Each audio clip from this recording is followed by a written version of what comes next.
5 মিনিটের জন্য কি আমার মেয়েকে এসে রাখেন কোনো দিন? অন্য সব বাচ্চাদের সাথে তুলনা দিয়েন না। আমি কোন মৃত্যুর মুখ থেকে আমি ফিরে আসছি, আমি কষ্ট করছি, আমার মেয়েটা কষ্ট করছে। তো অন্য সব মহিলাদের সাথে, অন্য সব বাচ্চাদের সাথে আমাদের মিলায় ফেললেন না।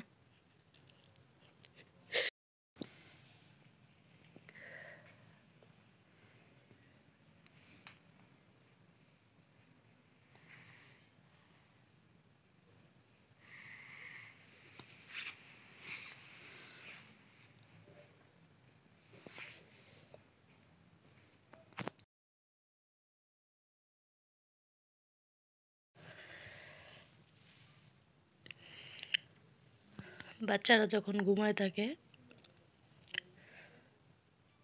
তখন মায়ের অনেক মিস করে, কেন ঘুমাইতেছে, এখন একটু দুষ্টামি করুক। আবার যখন দুষ্টামি করে তখন মায়েরা চায় বাচ্চাদের একটু ঘুম পাড়ায় রাখতে। আমার মেয়েটা সারাদিন ঘুমায় না, সন্ধ্যার পর হইলে ঘুমায়। পরে দেখা যায় 9টা থেকে 10টা বাজে ওর ঘুম ভাঙা যায় রাতের। এরপর থেকে রাতের ও 1টা কি 2টা পর্যন্ত সজাগ থাকে, আর ঘুমায় না, আমাদের ডিস্টার্ব করে। ওই টাইমটা তো আমরা ঘুমাইতে চাই, বাট ও ঘুমায় না। আমার এই মেয়েটা, আমার আমি যখন অসুস্থ হই হওয়ার পর থেকে আমার নানান সমস্যা হইতো, ওরে আমি সময় দিতে পারতাম না। আমি নিজেও কষ্ট করছি, আমার এই মেয়েটা অনেক কষ্ট করছে।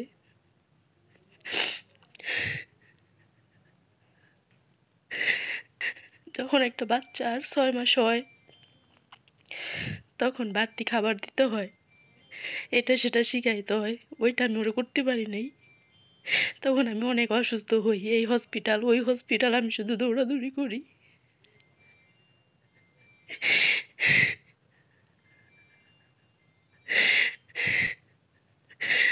অসুস্থ ছিলাম অনেক দিন, ওরে আমি কোলে নিতে পারি নাই।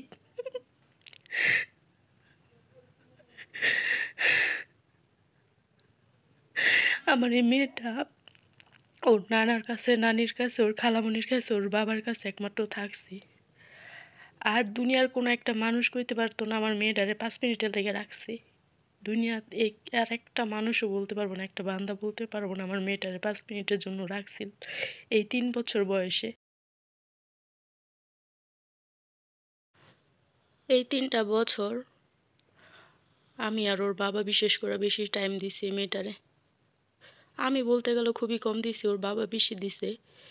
তো দেখা যায় যখন সিজারের 8 মাস পর আমার আবার অপারেশনটা করতে হয়, তখন তো আমি অনেক অসুস্থ ছিলাম। ওরে টানা 1 মাস আমি কোলে নিতে পারি নাই, ওরে আমি খাওয়াইতে পারি নাই, আমার মা আমার বোনে খাওয়াইছে।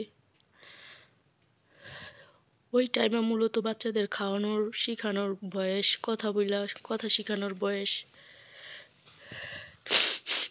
শুয়ে থাও মা।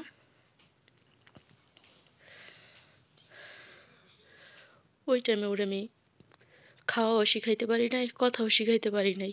আমি তো আমার মতো ব্যস্ত থাকতাম, শুয়ে থাকতাম, অসুস্থ ছিলাম, চাইলেও পারতাম না আর কি। তো আমার মা দেখা যায় রান্না বান্না শেষ করতে হইতো, মেয়েকে রাখতে হইতো, খাওয়াইতে হইতো, গোসল করাইতে হইতো, কত কাজ থাকে সংসারের, ওগুলো করতো। আমার বোনের স্কুল থাকতো, স্কুলে যাইতো। যখন অনেক বেশি বিরক্ত করতো, টিভি আর মোবাইল দিয়ে বসায় রাখতো।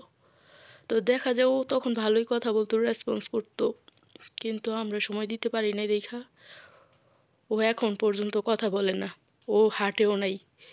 ও যখন হাঁটে না সবাই খালি কইতো হাঁটে না কে, হাঁটে না কে, অন্য সব বাচ্চারা হাঁটেও হাঁটে না কে, লুলইব না কি, এরকম সব কথা বলতো। একটা মায়ের সামনে এই সমস্ত কথা বললে মায়েদের অনেক কষ্ট লাগে। দয়া করে আপনারা আত্মীয় স্বজন যারা আছেন এগুলো বলবেন না। পরে যাই হোক, যখন ওর 18 মাস প্লাস চলে, মাশাল্লাহ ও হাঁটতে শুরু করে, আমি অনেক খুশি হই।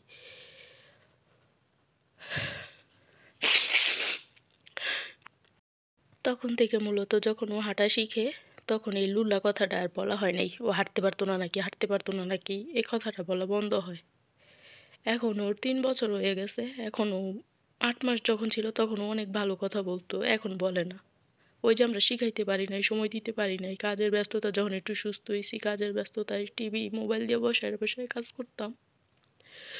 তো এখন যেহেতু হাঁটতে পারে, হাঁটার কথাটা শুনতে হয় না, কিন্তু যখন কথা বলতে না পারে এখন কেউ কিছু হইলে বোবা বোবা করে, আমরা নাকি মোবাইল টিভি দিয়া বসে রাখি। আপনারা যারা আত্মীয় স্বজনরা এসব কথা বলেন, 5 মিনিটের জন্য কি আমার মেয়েকে এসে রাখেন কোনো দিন? অন্য সব বাচ্চাদের সাথে তুলনা দিয়েন না। আমি কোন মৃত্যুর মুখ থেকে আমি ফিরে আসছি, আমি কষ্ট করছি, আমার মেয়েটা কষ্ট করছে। তো অন্য সব মহিলাদের সাথে, অন্য সব বাচ্চাদের সাথে আমাদের মিলাই ফেললেন না। ইনশাল্লাহ একেবারে যে বোবা থাকবো এটা তো না, কথা বলবো। কিন্তু যখন আপনারা একটা মায়ের সামনে এগুলো বলেন, এই বয়সের বাচ্চারা এটা করতেছে, এটা করতেছে, এটা বলতে পারতেছে, ডাকতে পারতেছে, এটা কয় না কে, কয় না কে, একটা মার তখন অনেক কষ্ট হয়, অনেক। এই রাগে জানেন আমি আমার মেয়েরে অনেক মারি,